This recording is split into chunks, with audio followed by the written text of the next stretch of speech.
Đây là khu sinh thái Thác Hà Ly.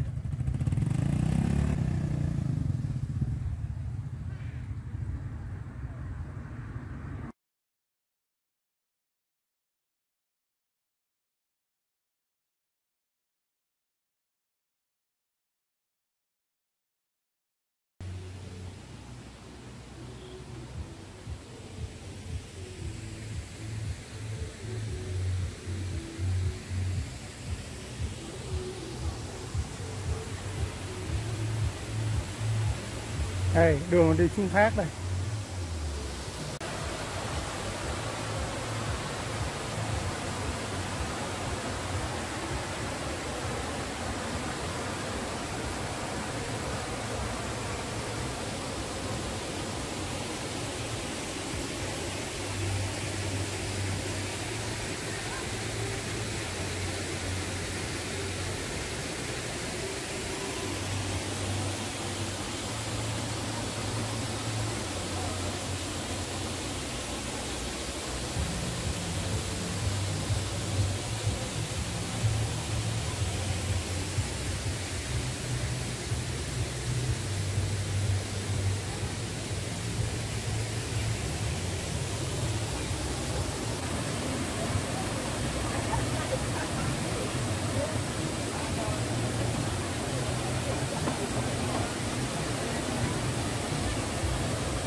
Ở đây thấy toàn cảnh cái thác Hà Ly.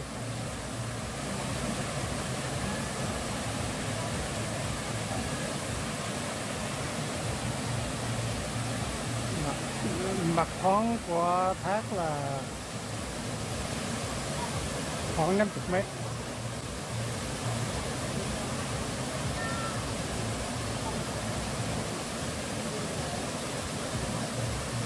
Trời hôm nay không có thuận lợi lắm.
thác ở đây rất gần đường xe các bạn. Phía trên cao là thấy có lá cờ đó, đó là đường xe.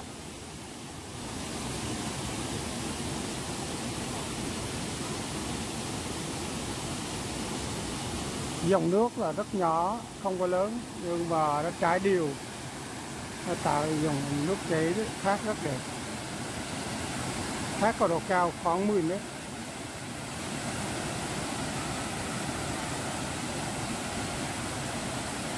Bên dưới là vực đá.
Mọi người có thể đi chơi phía trên cái thác.